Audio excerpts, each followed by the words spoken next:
कि आरबीआई ने कोटक महिंद्रा बैंक को लेकर सख्ती क्या की है। दरअसल दो बड़े सख्ती की गई है। इसमें सबसे बड़ी बात यह है कि कोटक महिंद्रा बैंक अब कोई नया क्रेडिट कार्ड जारी नहीं कर पाएगा। जी हां, कोई नया क्रेडिट कार्ड जारी नहीं कर पाएगा। इसका मतलब यह नहीं कि पुराने क्रेडिट कार्ड अवैध हो जाएंगे। पुराने क्रेडिट कार्ड पर जो सर्विसेज चल रही हैं वो चलती रहेंगे, लेकिन नया कोई क्रेडिट कार्ड जारी नहीं कर पाएगा।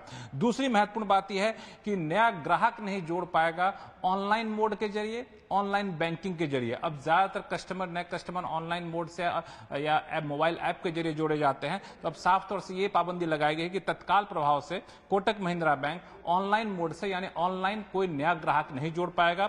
मोबाइल बैंकिंग ऐप के जरिए भी कोई नया ग्राहक नहीं जोड़ पाएगा। फिर दोहरा दूं कि इसका मतलब ये नहीं हुआ कि मौजूदा ग्राहक के अकाउंट को सस्पेंड हो जाएंगे, ऐसी बात नहीं है। जो मौजूदा ग्राहक है उनकी अपनी सेवाएं वहां पे जारी रहेंगी। ये जो पाबंदी लगाई गई है, कब तक के लिए लगाई गई इसका जिक्र रिजर्व बैंक ने अपने आदेश में कहीं नहीं कहा है। यह कहा है कि एक एक्सटर्नल ऑडिट कराया जाएगा। एक्सटर्नल ऑडिट के बाद जो खामियां निकल कर आई हैं वो खामियां अगर दूर होती हुई दिखेंगी तो उसके बाद ही फिर ये सुविधाएं बहाल की जाएंगी। अब सवाल उठता है कि कोटक महिंद्रा जैसे बड़े बैंक के खिलाफ रिजर्व बैंक ने ऐसी सख्ती क्यों की। इसमें 10, जी हां, एक दो नहीं 10 खामियां पाई रिजर्व बैंक ने अपने छानबीन में। और ये खामियां पाई गई 2022 और 2023 2 साल के दौरान। 2 साल के दौरान जो 10 खामियां पाई गई उसमें सबसे ज्यादा महत्वपूर्ण खामी यह थी कि जो आईटी इन्वेंट्री यानी जो इंफॉर्मेशन टेक्नोलॉजी के जरिए जो आईटी इंफॉर्मेशन होता है उसको रखना पड़ता है, वो रखने के जो कायदे कानून है उस कायदे कानून में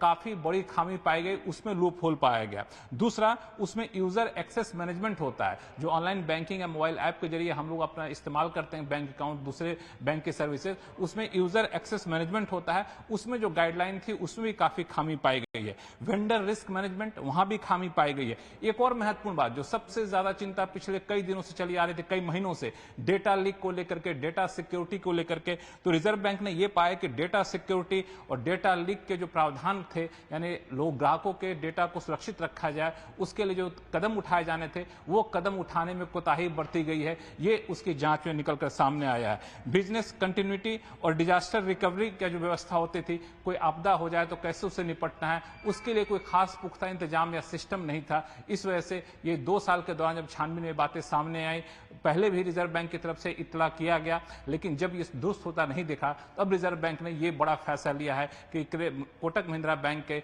नए क्रेडिट कार्ड नहीं जारी हो सकेंगे, ऑनलाइन बैंकिंग के जरिए नए ग्राहक नहीं जोड़े जा सकेंगे, मोबाइल ऐप के जरिए नए ग्राहक नहीं जोड़े जा सकेंगे। हाँ, मौजूदा जो सेवाएं हैं वो बदस्तूर चलती रहेंगी। जी लक्ष्मण।